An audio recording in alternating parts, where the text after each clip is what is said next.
pray for water for 3 days. Nobody should miss that water. Hello. Hello, God bless you.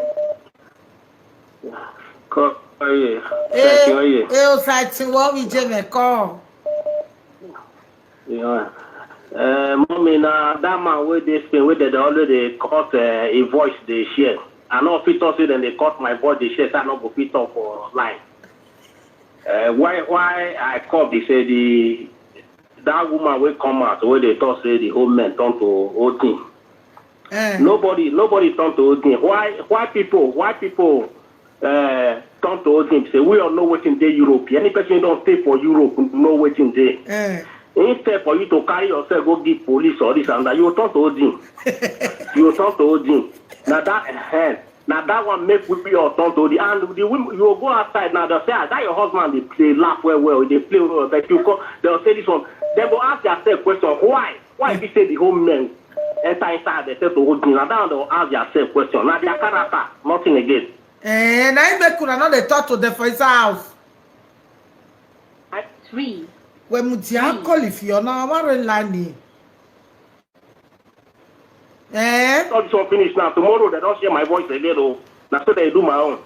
No, you know me, not mind them. Let them share your voice. You know me. I mean, now they mind them. Now not me. That bring me on this Europe. Now they mind them. Equal what that we are. Yeah, obey the reason no say they made their character change. If they change, the man go they talk. They not be like Odin again. That is the reason why you two be like Odin for your house. No, what we don't witness before not be.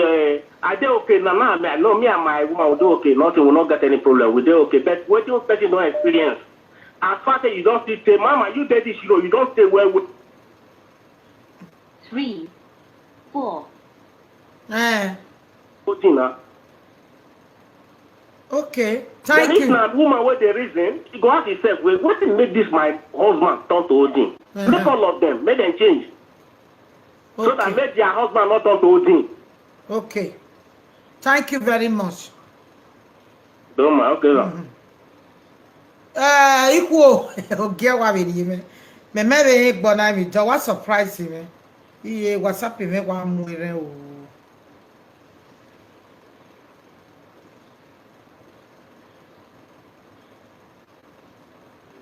3, 3, 6, 6, 9, 1, 9.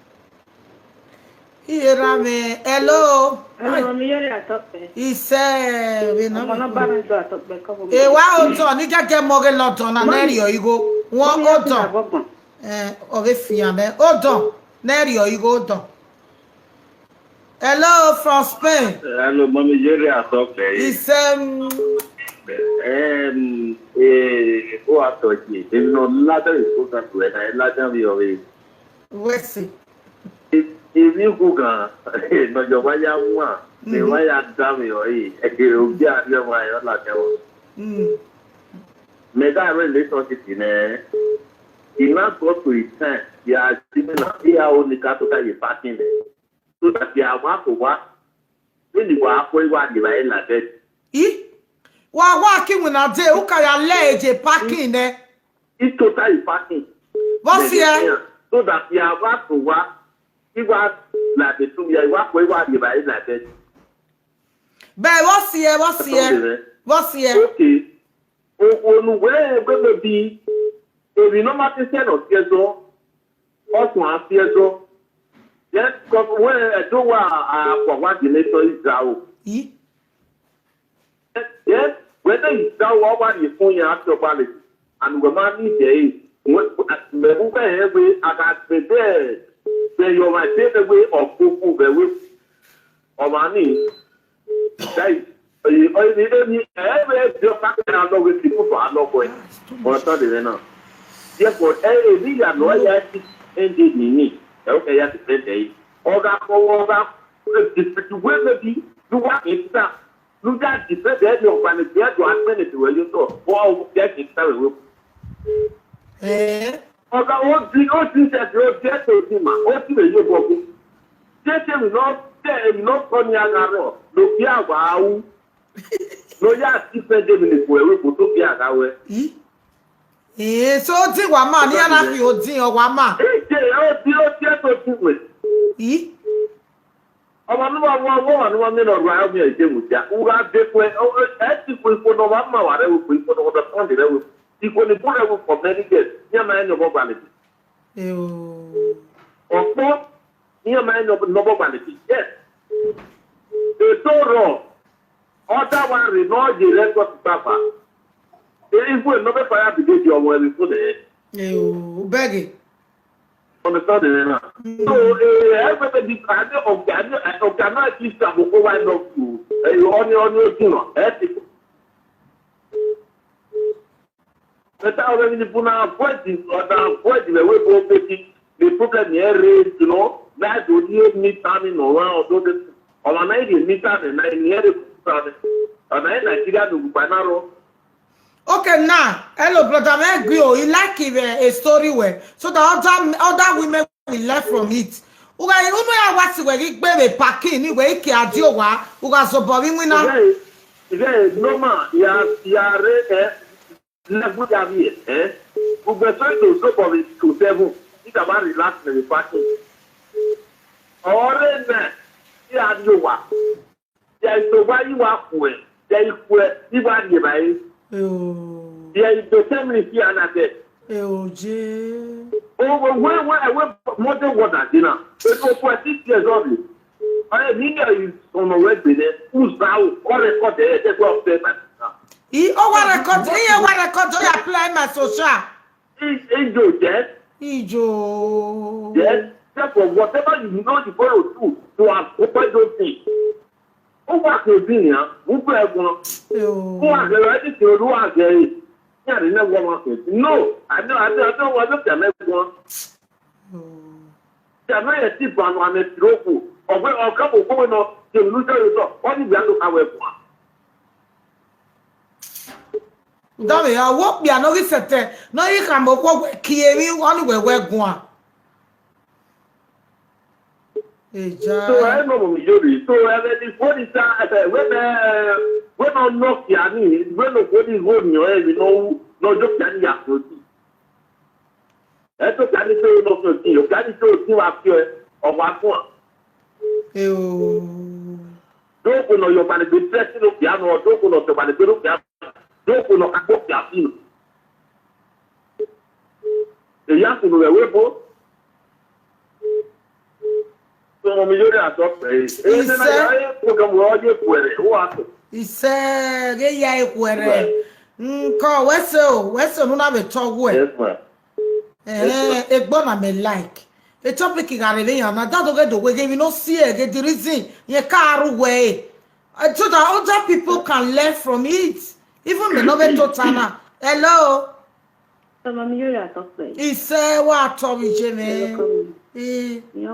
Ubego gina sama ogimeo oni have togimeo ubege odoni meo me egwagbe as egwagbode really me okuno wagbode me yazin okuno ola be so roye oga kinwina de wenwina menwina la kinwina lawa ime so ya lawa ibu mo dedere ni yaje bi agwa kinwina de weye okay we dey no kunu na ina mi oda fun me igo. So then my yawe shopping. All when you are a card very nearly go any. You know when you are but now when I go to any may where the enemy are. Mommy, could you believe what I mean? Or don't only make one on a move for 1 week. Yenny. At the night by the 7 days away, you go to 1 year near where you will not calculate and you want 2 days in a while. Anyway, all right, look back, but then we are you can me waka. Oh, we were more, Gina. Yeah, we on a while we more Catara, didn't you? We walk, when we hear about me. Or we couldn't have removed you if I did Saturday at the Magic when I was then I know. I found you know where we are. Or what my memoir of your fellow I found you know when you woman. You know, we no gear. Oh, we were more here. One of you the Latin, I'm not piano was I got one of what some million I remember why I want you are here and more with more. I want milk the yakin and I didn't know why it doesn't mean who I didn't know who so ya mama I didn't know who let what you so now you war over. So ya mother for nothing.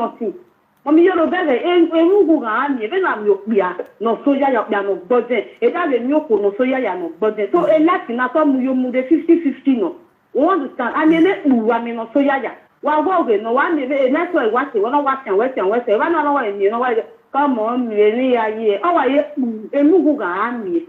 So, a Latin now, 50-50, that doesn't even know what here. I'm not waiting on a form or do not. I'm do up the I'm not got them, whatever got them. They are one where little that bottom wire here. So, and you know, matter now, we are what time. Then you are weather worry. Oh, one more tower always gone on talog be. A one and I meet the other talog, talo. Okay, why talo or just. Oh, they are not going to so young of Hamburg, so the young of Hamburg. I want not be or the one. Yeah, I want not the one as in here was GC. Yes, very one moment of hand, what's the way, and what's the way. That is just so prefer no yellow hand, one or yellow got it. Oh, I'll call the family, the family of what a lot.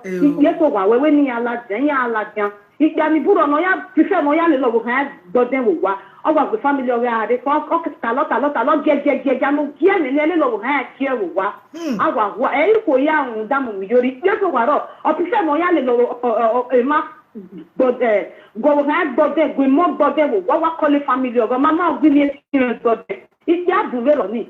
Yaro, Abivima no vaccine, yes, Yaro, it's of the one who was on one got here, they were telling Palawa get. The one on what in when you are soon, where Chabon will lock there, where so a marriage in our way, but Salobo, or payment, or payment, when Yawa tiny way, a minoko. If you so red one, but or prefer no yard, or get over for the defend the world, don't or defend the world, don't the family. Here was a lot money next. That the element of have gotten or connecting the body. When I am in a depression, boy, going a day, the organic will be walking like we don't know about line, not backing up about line, not backing up about line, not calling in Oyaki. Because the depression of the Bone. The depression of CNN, all many women, daughter, Tanya, do marry a web. Ah, yeah, money, dear, cannot talk of my day, you only have vaccine, need day or what done. Everybody before they are going to you go your house, who are one or those young home or done. All if we don't get your people tell you no, don't cap now or do down Capian, no more money. No, do happiness or gonna stay, I say you. All if here. Mommy now will cut with the wall, no one after don't they are not serious to do a lot, but they are boy, you will all dead serious because I want not serious and you will not serious. No serious, not serious in the arm with me. No, but then no, but then the arm with me. You're supposing I say, Maria walk with the annual or don't marry, or this the annual no marry on the election, now only a weapon on the marry on the election in my very. Oh, my neck walk, but there's a teaser. Anybody negwag body. Okay, only problem no remarriage ni bu. If there ni bu body ko ni bu body da fa ko le ni ko ni bu body su pe koko. E no matter guyo. Do ko so ale no da fa body ni no matter serious yo guyo. O prefer no ya le family o ga gia wo wa o ọ̀rẹ́ webo o wa ko ni o gege o ge ni o ko se do àwọn da. Ifo da se ni awe mi eso. O ji do àwọn de wa. So e ma na we ka lo be o na. Uwa talo with a family where never mana yagaku na talo talot be uwa mu kuko ado bola moto da we moto wa oba we no ya gadi kana wa pe so be na me with e rahan wa arugu moto wa da fa wa gist ato money ya le agie ologo o esi maybe ni there o just go na the one kidi wa no ya no serious. I'm not a serious marriage, serious relationship. I say a serious relationship. I want the relationship is serious. I'm aware the man who were serious.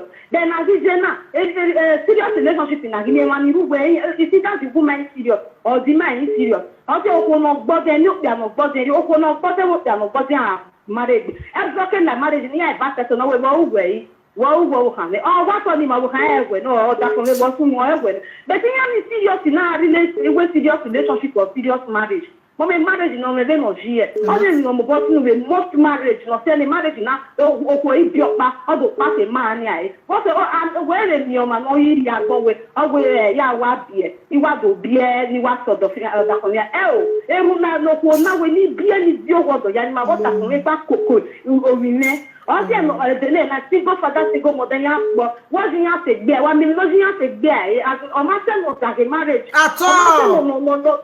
no zagodone mommy iyore nya zaga ori mu pahia but only the most women here the newe so no bua wa ya ne do maro tana that would so no do forgive that ya ude mu na la da mu na go preacher u be there me mo se be ro ni vie owo godo ni e do deji na wo se me va ya iwe etimele ya so ari me hia eru me ya so ari me hia o e manage me so lo bo bu dia le bi me do re go we o se me yere marriage we de na what's that ya wa le ha we ru ni ya wa de fishing fish as in it o ko me wa de yo to u be ge o sa de me marriage ni ko so na bi o mo pa na do na no jo go de ba ero iji me ma bi no pe va ama no bien no ye era no e vene mbeli single mother wa kia single mother e vene single mother ya ni bu o tin afi o vene na o ji bi ere o mo ba ya ri o be ba ya yo pa isu ami agaro bi o ma re ko bi aga ni o bi mo ari esu o bele mo mi yo odo ni me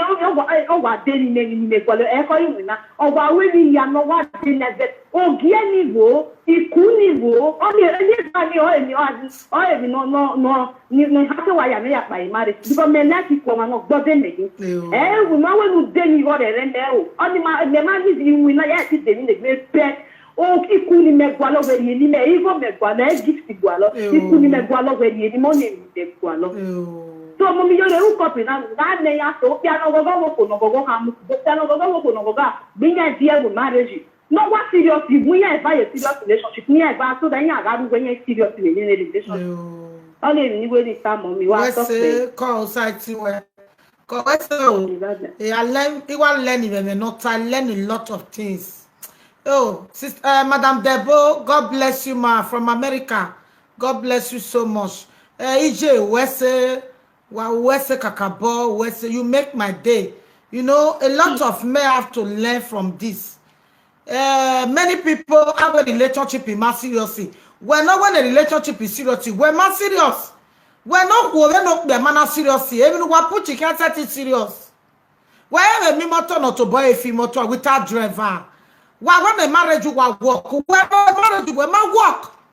Even a galeyak bodze. Any boy what take a serious. I will wait with 2 days. I want money. What I can make no work. Money worry. Even a bodze.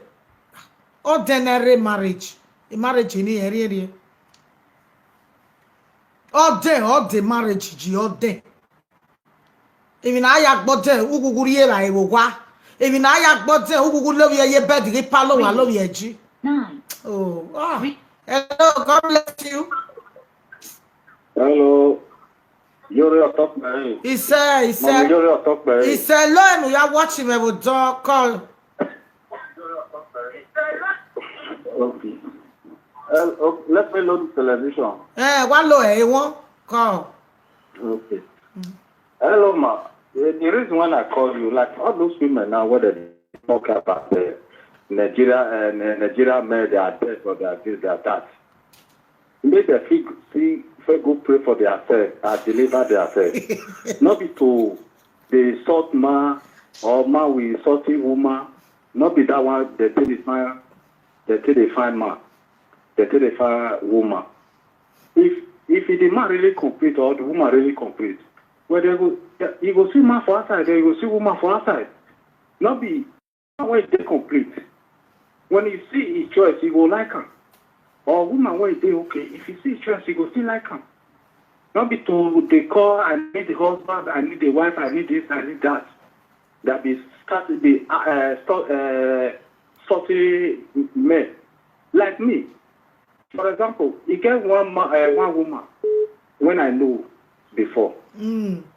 But the behavior, if it would be like now, if I just measure what is happening between me and her that time, we will know the person that talking now.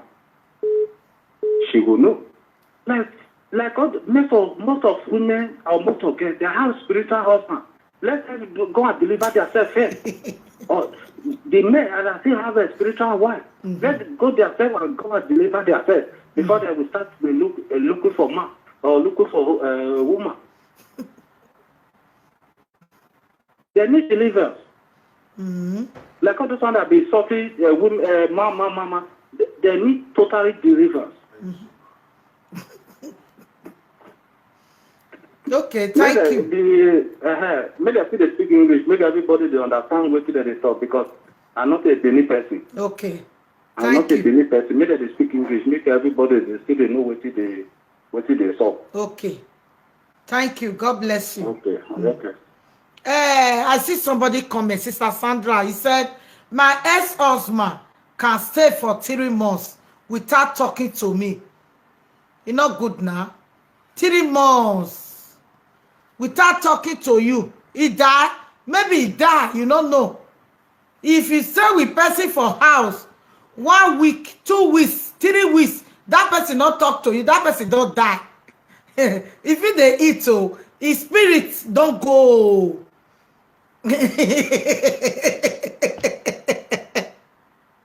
Don't be lying. That person don't die, my sister. Brother, if you deal with a woman for house 1 month, 2 months, that woman don't talk to you, that woman don't die.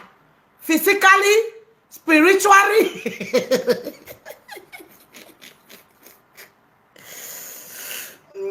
Physically, spiritually, that because me I not fit. I not fit. I never die. I cannot do enemy with person when me are in days out for 1 week, 2 weeks. I not fit. Over my dead body. Over my dead. I just wear one of Spain. 3, 3. Ça va, chérie? Ça va? You give us up, Bill. O site where am I? That's the way you look, you want to go ye. Nibodan, Sabari, Ritaji. Come on, over. Oh, Mammy, I will come to our mom with that. There's some deliverance.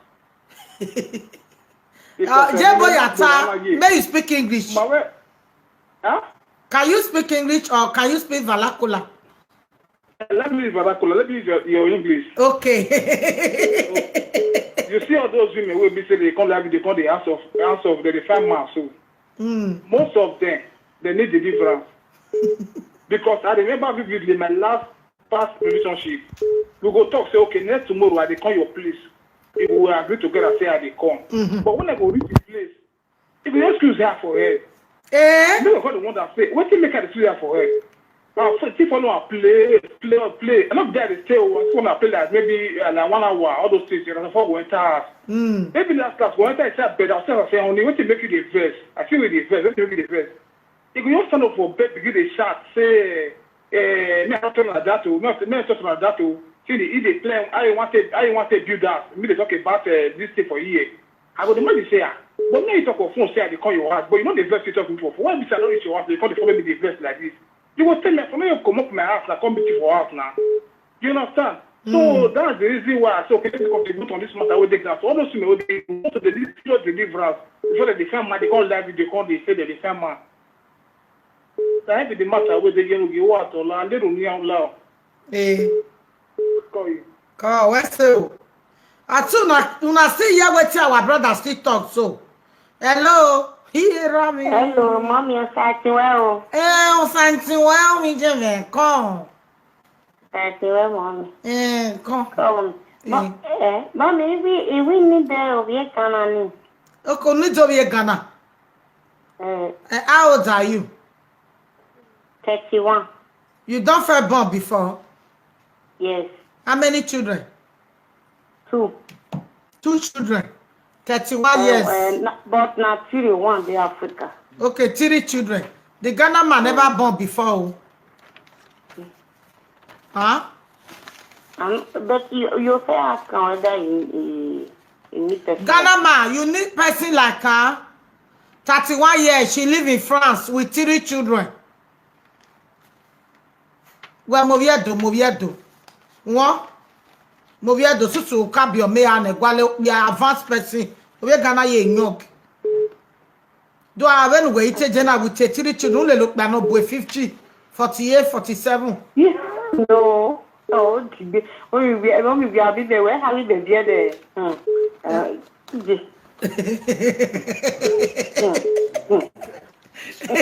One more, Papa. One more. If you not carry down, I go give my family. Na mama computer, e para mogun. No.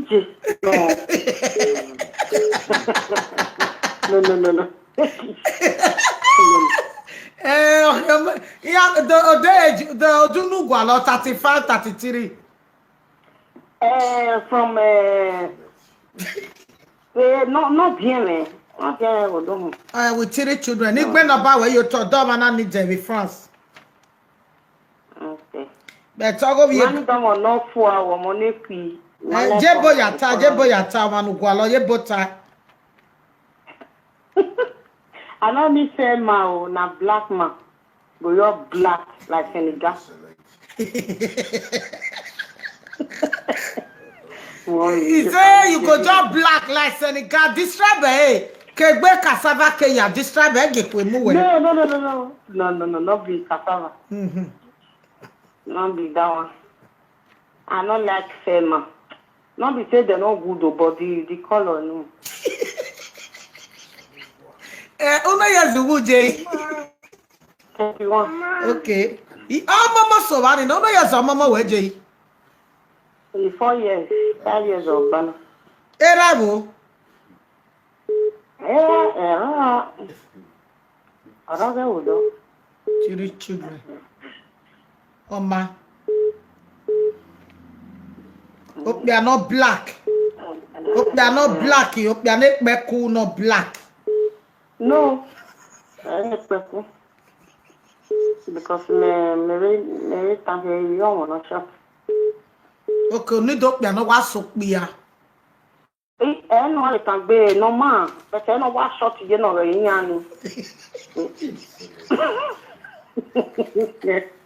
Mommy. Oh, that girl, if I get you, I say, man, I look, mommy. I get with mama. But we're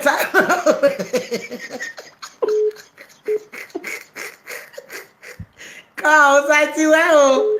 Hey, bye. Bye. If I'm putting Jim in a young love, hello. Hello, Mama. What time is it? Eh, side to where I'm a call. Come on, me. Eh. Mama, me no do I mean better and no more because if we so they support this you too, Mama. Because what man me that wa move for na my way. My YouTube Joe high. I don't know. Nobody supports YouTube. YouTube where you go by my account. Oh my God. Praise the Lord. What I wear? You remember go on the bed no mau no it is settled time go along. Okay, no that's here na every character. Mama. If I will be. They go no me. Eri o ma ti e beria very me. Ko ne here. Yeah, you wait the beria. I don't know who support YouTube with €100. I don't know be the person. Hello, €100. I don't know be the person. It may be a vacancy. Now I don't even see the thing. Amigo see why I not go. I go. I know me now. I'm gonna celebrate the person. Somebody support YouTube, mommy. I don't know be the person. Hello, Gwan. Then no mommy no ma emekwalo. Brother Osas. No, they Jamie. Oh, brother Osas. God will bless you times million. Thank you so much. Thank you. God bless you, sir. Hello. Hello, mommy, no sir. Uno yesu beje. 40. 40. 40 years from France. Uno mo kame. You might be. Yeah, gegiro. From France. Gegiro, wodosa. One. Okay, mama. Gegiro betu salobua. Mane managbon otagwe gegiro. Egi Jesu wa yero. 40 years. No child. Mama. Anybody where when so no ya we ku mu ya. So yare no ba we la anybody na record it. Oh man he in love we no time no na e good like who record it go me we o gason ya wa mi o reply we.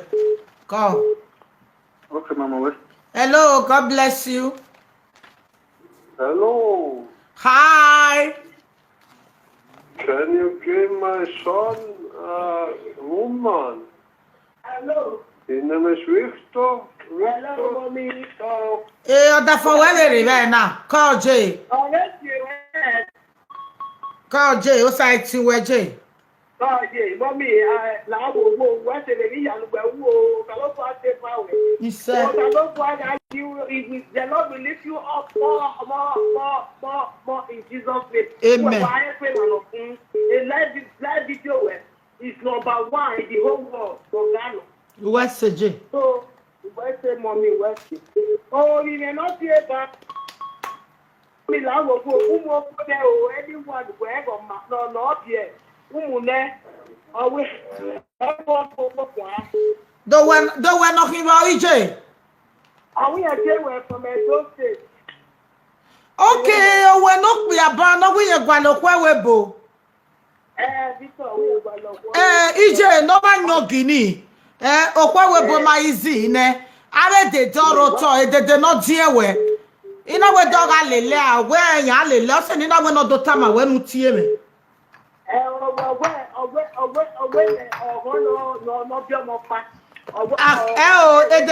The doro to je have the doro to. So we all can rob we bo we are rob apa we get net na when ni me ya ta we ne yan mo do wo ya na wa do fin e o apa we get net no o temi e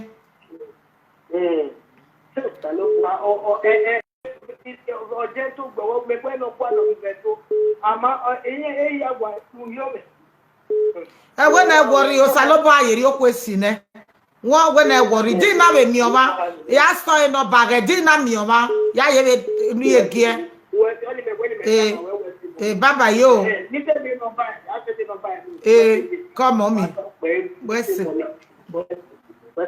yo brother Sas I made the beg again we are 100 euro me ai brother Sas na brother Sas who be team me ba van we gi egbo e be mame every time we go or the no wala dia we so 300 euro 400 euro 200 euro e brother na wa jame wa ko me leru ne wa ya fefefe wa ko me leru ne ekere we so pa be mo tu we so wa be pe o ikebe mi o be anytime no yare live video no must to jigo re me la wo o pe are la ni no ko re la ni na wa ko me bless wa we po ga ni ne ere pe ji o Hello, Mama. You're a top player. Isa o side to where? Jesus. The women what they find Ghana ma. Is it because of money that they find Ghana ma? Because Ghana ma they spend money for women well. Now is it because of money or not because of love or because of the one married? I don't understand. But they call for Ghana. You still ask the question, is it because of money they have been looking for the Ghana man? Or not because of love or because of anything? Because me know that I don't understand. Hello? They go reply you. Yeah, as you they talk and so that they listen, they will reply you. May you drop, they will answer you. Where they will not see anyone Ghana. Is it because of ego no be wa like yan gba ogo why get we mu wa do kun o salopo emi go ga ma hon I need that young boy. Okay, somebody need that young boy. Who be the young boy we call Nana? 3. Somebody they will need you. May I check paper? Who be the young boy we call? The young boy not calling. Hello, God bless you. Hello, mommy. You're a top man. He said Jay from Italy. I'm okay. He said, Mommy, Iyo man ye Ghana he fi ana kan ni de Ghana ma. When it na ye Ghana ye kan ya di oku. Oku ga bi ere yen le se a. Eri ya we ye ma fo ni me waje wona. E wa ma ja wa ti akra. No ga we bo o di ma waje na wa ko. Iya fo se fabrica. Iya po ri he wo ya. Iya ate be pacho. Iya e po wa ni we ya ti e ti se. Ena me how ye Ghana ye Nigeria who are right for 20. Ye yo ye we man up here le dan papa ya bi le ni e bi opa ni ya me. Owo ki ya no ke wa ga yi o ke iye awon ko re we bo to apa me je gbe ye de gudugudu. Ye ri bi amo re ku ya de ye nye. E va o wa re mo na le wa da o e ba fo se ni ya ma re no ke ri ma obi amo pa re no. Ona e do mare o mare ne ne. O ma bi amo we ba no ke only your mom was 20 years in SF. Am I a dear by? Here I know. Here I am when me, I will nobody in or to our one Nigeria, bring I met you in beer. Here my media Ghana or fear and fear Gualia Ganama. You're Ganama, hallelujah. Up my hotel now. Here will be Ghana already. Well, I'm not Gamutana. We're gonna give me a one. Or we can for the year of Yavima. About me cover my nipple, we can win it. Oh, boom, I like book when you're less of 1 year. A police we got one when I have book. Upon one of you are looking, and I can get to do. So when you want to come here with money, and be careful. A Ghana, but all I'm out of carrying my young lesson. Then you are in Nigeria, you are not. Only one only family. Near Gualodo, near Gualodo, near Lao. Be careful, eh? Oh, ma. On the eked and I tell down. Come on, you. What's so? Take away now. Who tell you get me one another? Take away. Okay, if you work hard, more, they want to go to work, but you get it by one. You know, I get it, man. I hear me there. But I hear you, you business. I will be booked. I want when yesterday. This party because I don't want my work. This party is good for everybody. You get it by one, they want me call. You are here.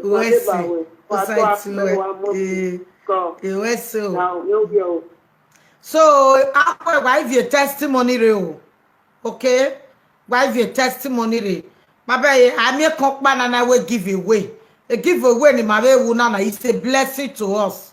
It's so guy, it's so you got more say, but talking man, on a guy who my guy, Managa, Kuana, we got dog. It's a blessing. I'm very, very happy. 9. Hello from Italy. It was happy, my dear. Hello, Mommy. You're very well. Where we go up here? 45. No more carve. In anywhere, no carve. Naruwa. Akbar 10 years, Akbar 13 years. Ichinya wo kwa bichinya yerwa. Mayero. Do wa yeru wa temata we momijore mayero okwe vayari. Mayero rejemi. O kare jemi uno yesu gugweje. Maybe 45. 45 years. Yeah. Okay, 45. Okay, 45 years. 2 children. Yeah. Oma.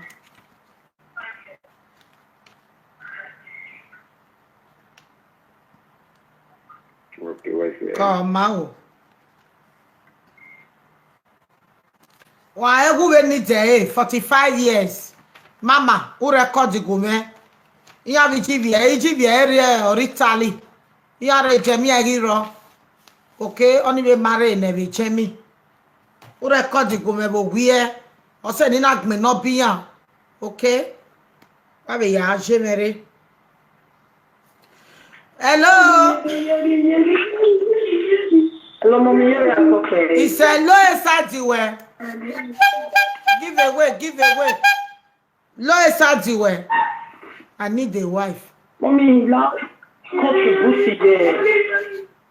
Now, we are not here. But when you work in the Kajeri, you know Zireba. 4, 7. The WhatsApp you now. When the WhatsApp, why we direct to bring it down. Hello, God bless you from London. Yes, mommy, you're at top there. Isa o. Mata no ro connect one. You go Ghana, Ghana in Nigeria. Mommy, you're Ghana me married. Since 2004 me married Ghana. He went there because he just Ghana. Yori me, he love me, or love me, or me, or test me, or so, or Nigeria, and you know, you never a love more that started the market, then the car. So, Nigeria, a lot a relationship is just a lot. So, it can cause a marriage. A man, he was there okay. It's very funny. All for you, where you talk from here? What that we are? So I went Ghana, yes, we are all the same. I just Ghana. So in the prayer, I was there. I know we are very long on. I know on the KC. So yeah, okay. I don't use that is love. Everything will be okay. Whether in video Ghana, I talk to you after. Everybody would go party. Defend your marriage to you. We're still a lucky one. We're still everybody. So everybody is the same. So Ghana and Nigeria, we are the same. It's not too far from Nigeria. When I talk more, everybody talks to you. Because the man understand the other way I to met now, Nigeria, Ghana. If you want to friend Ghana, who said Ghana, ma? It's your choice. When I say, when I talk more, what's it? Here I'm again, yeah. God is so wonderful. Today we thank you, Jesus. Wherever you are, just thank God for your life, for making you to see today. Okay? Thank you, Jesus.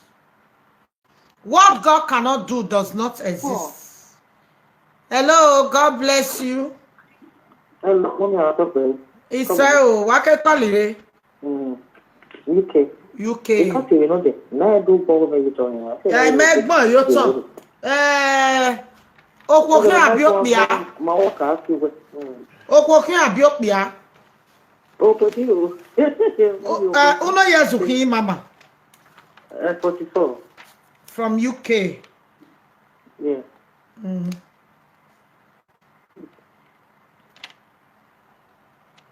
Uno moka me. Okpa. Okay.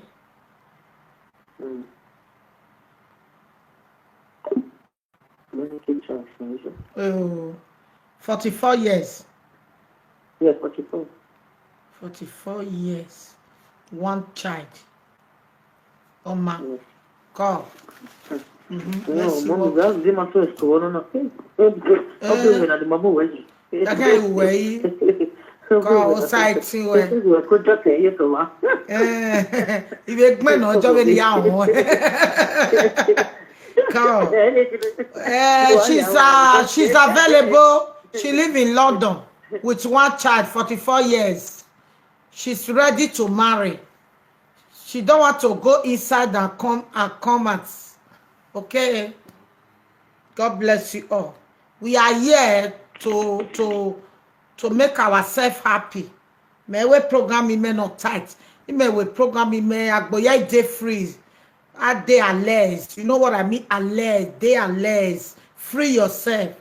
We are not in bondage. You are not in the prison. We are in the word of God. So you can enjoy the land of your father. This word belongs to God. Okay? Say anything you want, but not insult. Just make yourself happy. You are here. This program now everybody get down, not be for one person.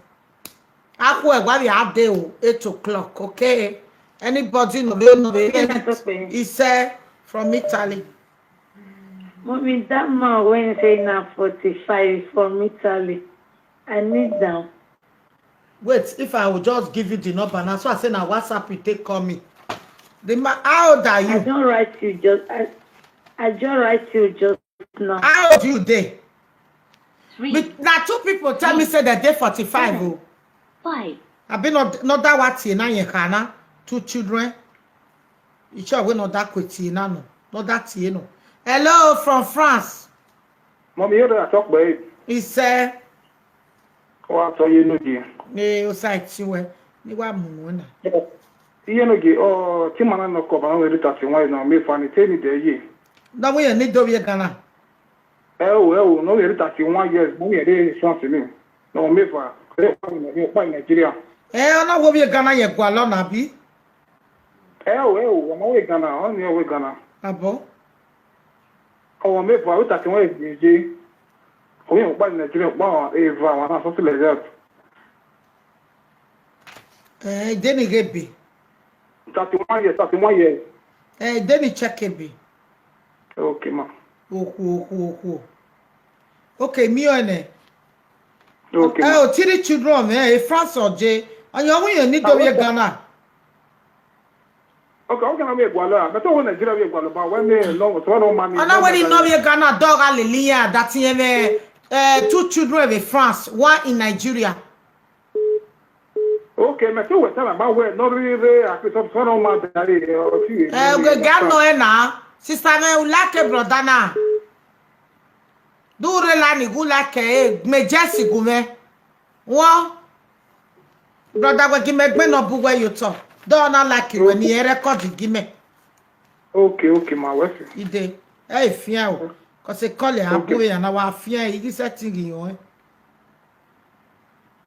Wa gba o yan èmi ni una ije mi re gbe na 58 okay 48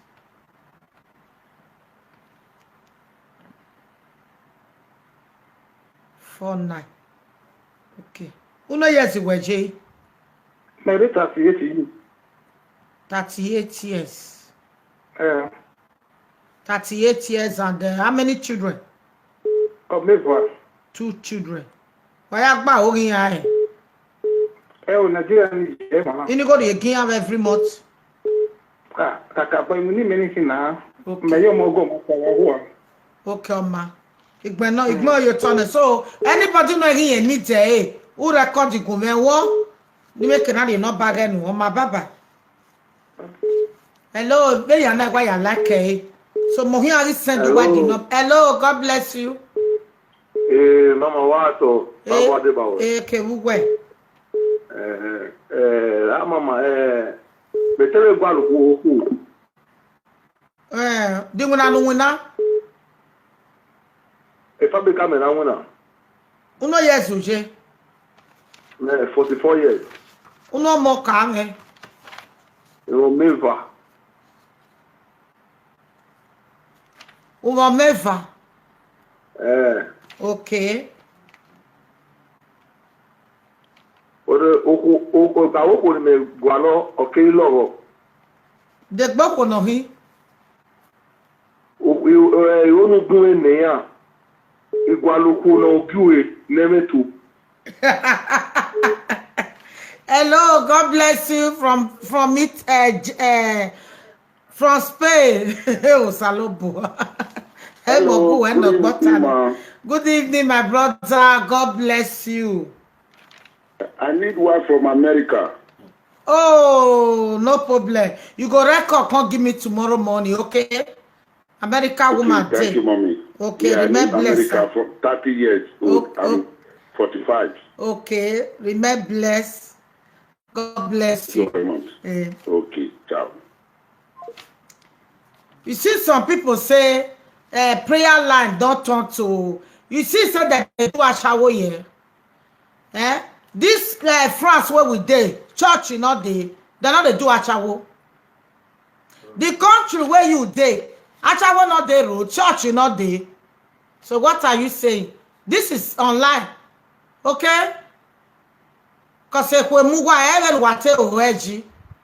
are you crying? If God do your own for you, let me do my work. It's none of your business. Any bad comment here, you block them. Italy where you dey, church you not dey, achawo not dey roads.